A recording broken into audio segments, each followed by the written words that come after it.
어떤 여인이 있었습니다. 이 여인은 5 남편과 헤어지고 지금은 6번째 만난 남자와 꿈도 희망도 없이 살고 있는 여인이었습니다.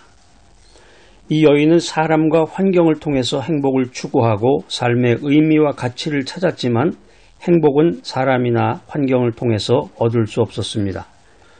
마치 그 소설의 한 편과 같은 그런 이야기인데 이게 이제 성경에 나오는 이야기입니다. 성경에 요한복음 한번 찾아보세요.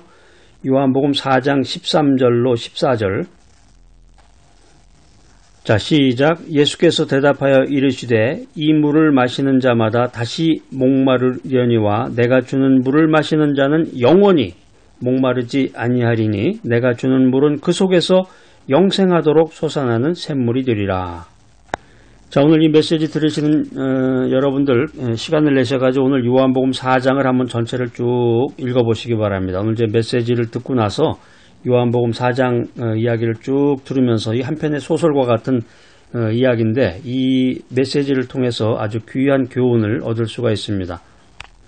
여기 이제 등장인물이 이제 예수님과 어떤 여인인데 예수님께서 하루는 이제 제자들과 함께 이제 유대 땅으로 가는 길에 이 사마리아를 통과하시다가 수가성이라고 장소가 이제 수가성에 이르러서 우물 곁에 앉아서 쉬고 계셨습니다. 그러니까 이 고대 시대 때는 이제 나그네들이 쉴 수 있는 유일한 그 터가 우물가인데 우물가.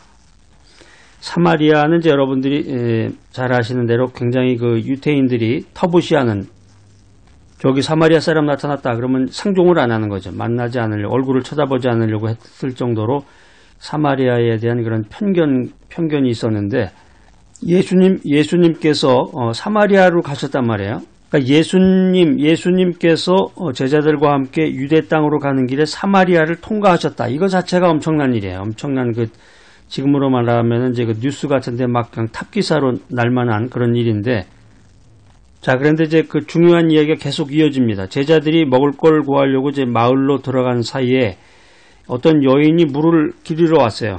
성경에 보면 이제 삶에 지친 여인이라고 표현이 되어 있는데, 여인이 물을 기르러 와서 예수님과 대화를 나눕니다.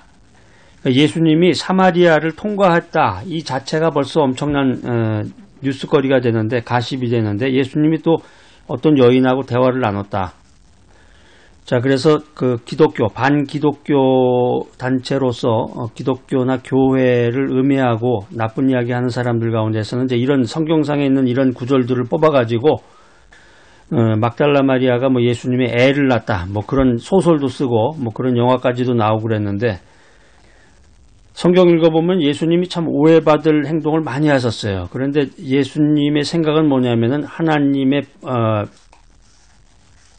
진리의 메시지를 전하는 것이고 삶에 지친 사람들, 그 복음의 말씀을 모르는 사람들에게 메시지를 전하는 것이 주요 목적이지 사람들이 예수님을 어떻게 보던 수근수근 하던 거기에 관심이 없었다는 거죠.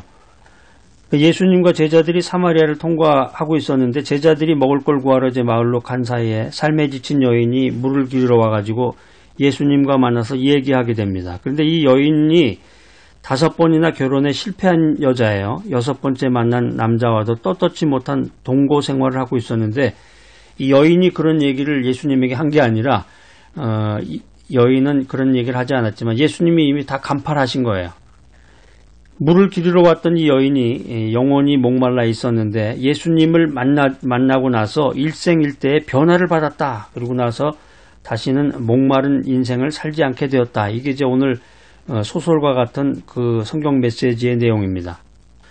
자, 여러분 이런 백그라운드를 좀 들으니까 동기부여가 좀 되죠?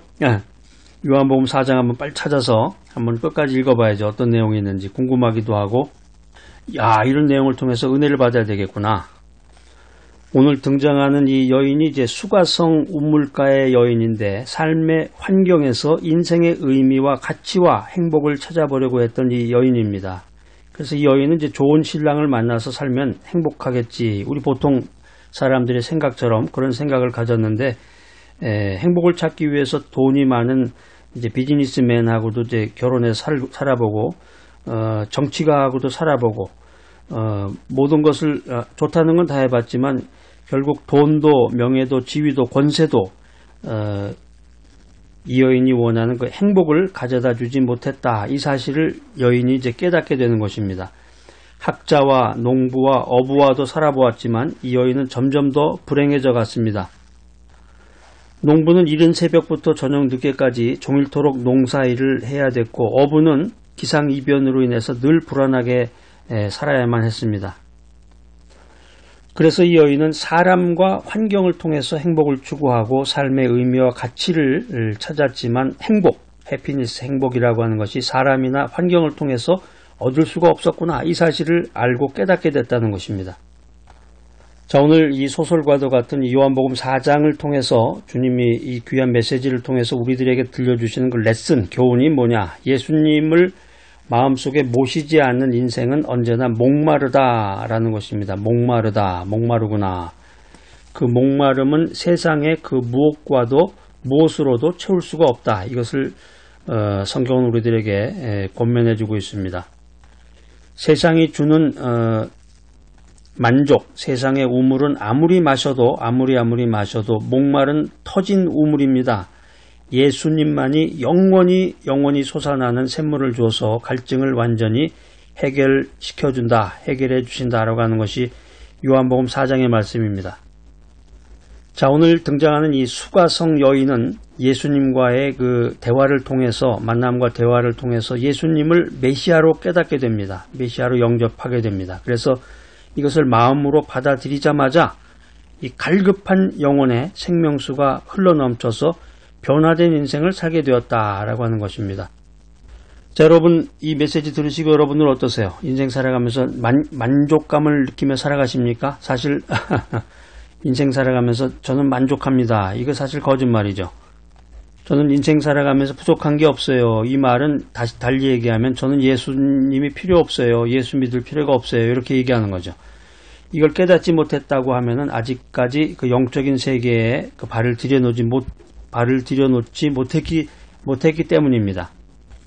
삶에서 목마른 자는 세상의 우물을 찾아가지 말고 예수께로 나와라.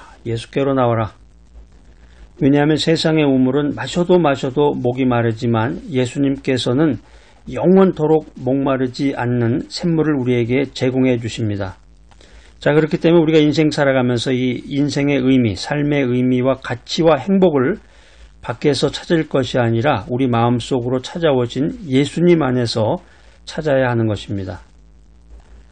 꿈도 희망도 없이 영혼의 목마름으로 고통을 받으며 허무한 삶을 살던 이 수가성 여인은 예수님을 만남으로써 순식간에 그의 인생이 바뀌게 되었습니다.